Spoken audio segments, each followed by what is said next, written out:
Does your child feel like you like them or only love them? And is there a difference?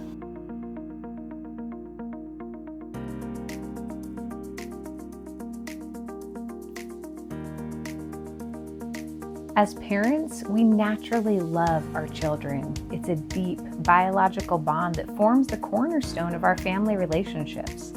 It keeps us waking up 8 times a night to feed them or hold them. Years later, it keeps us up late at night worrying about them. And no matter the age, it keeps us wanting a deeply close relationship with our children. But are loving your child and liking your child the same thing? And can your child feel the difference?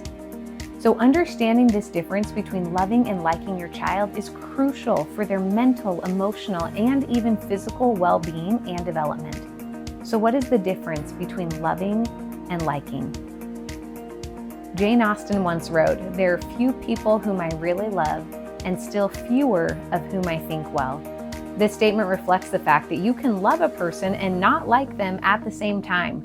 Or perhaps even more to the point, you can love a person, but not deeply respect, admire, and enjoy them.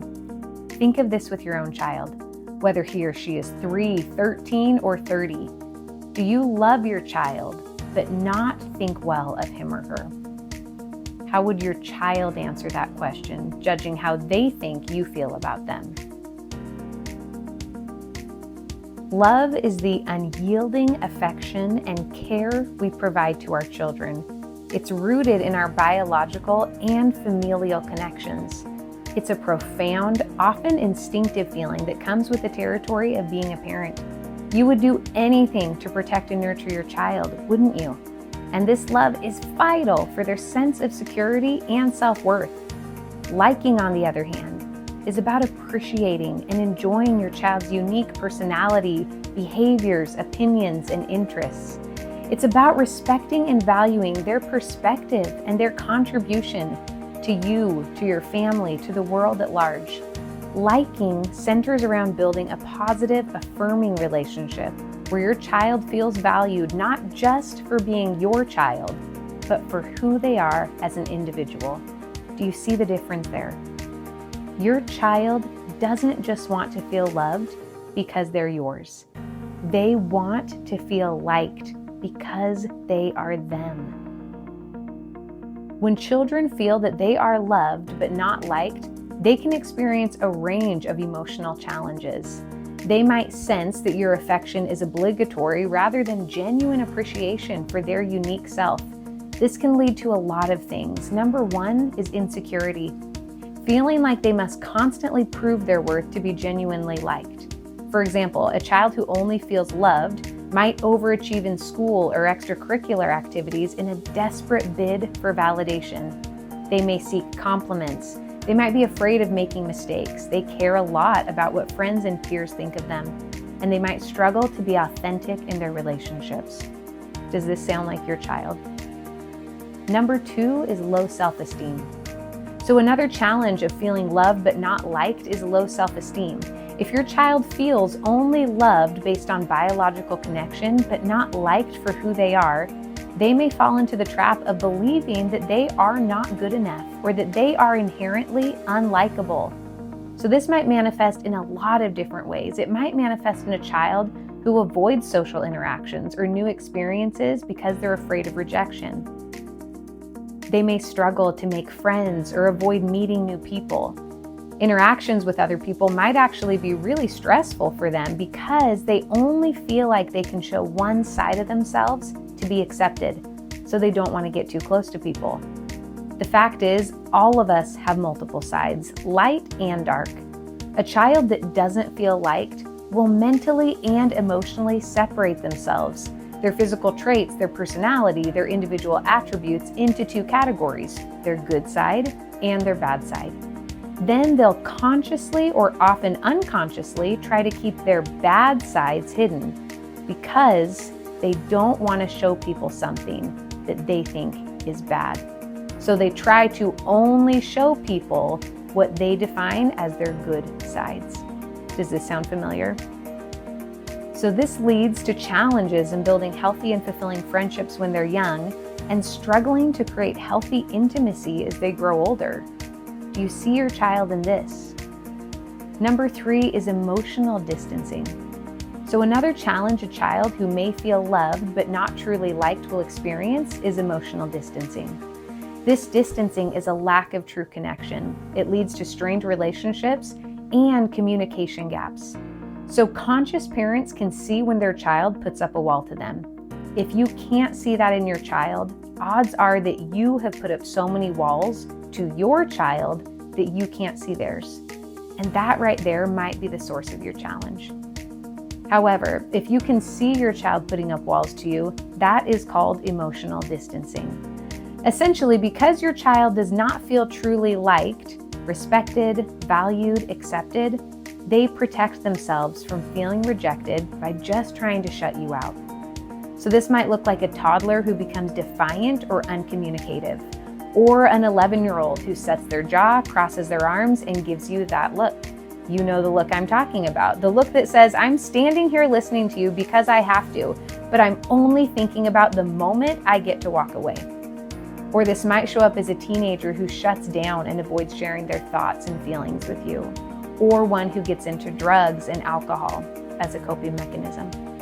So no matter the manifestation, it's emotional distancing, and its source is the same, not feeling truly liked. Now let's talk about why you might struggle to like your child. Now it's an uncomfortable truth, but sometimes as parents, we do struggle to like our children, especially in certain moments. But the fact is, not liking our children does not truly occur because of the child's actions, but rather it's due to our own insecurities, our guilt, and our fears as parents. So first, let's talk about insecurities. Every parent struggles with feeling inadequate, some more than others.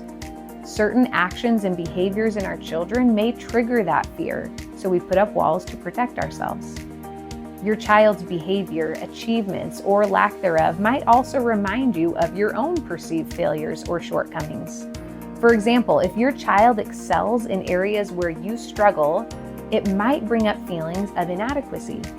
Or, on the other hand, if your child struggles in areas where you also struggle, whether it's math, being controlling, or being overly sensitive, you might criticize these same traits in your child because you are afraid of them in yourself. So another common challenge that makes it hard to always like our children is guilt. You might feel guilty about not spending enough time with them or about past mistakes, which can cloud your ability to appreciate them. Perhaps you lose your temper, you're easily distracted when you're with them, or you just can't seem to measure up to the parent you want to be. All of these self-judgments create distance between us and our children, making it incredibly difficult to truly see and appreciate them. So lastly is fear. Fear of messing up your child. Fear of your child resenting you someday. Fear of your child getting hurt. Fear of being the one who hurts your child. Fear of losing yourself in parenthood. We have fears of losing control, fears of not being a good enough parent, and ironically, the fear that your child won't feel loved.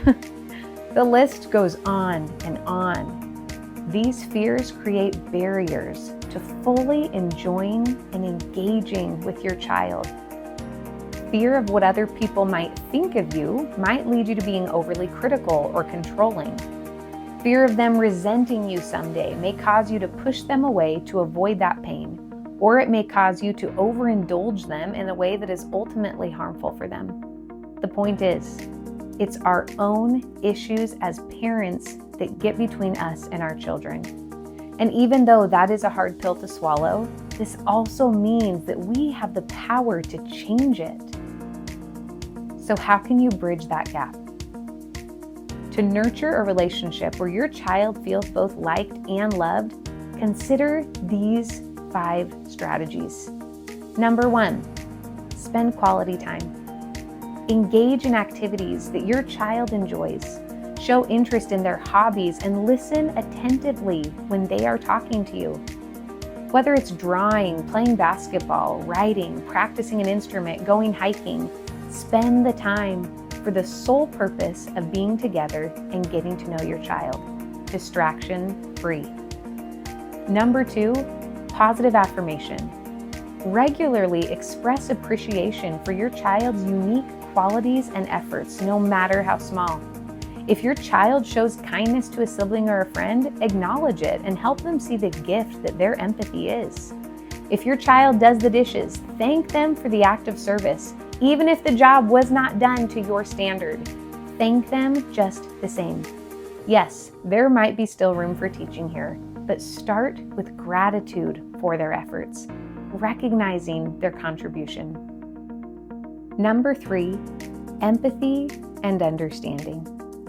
Make an effort to understand your child's perspective and validate their feelings, showing that you value their individuality.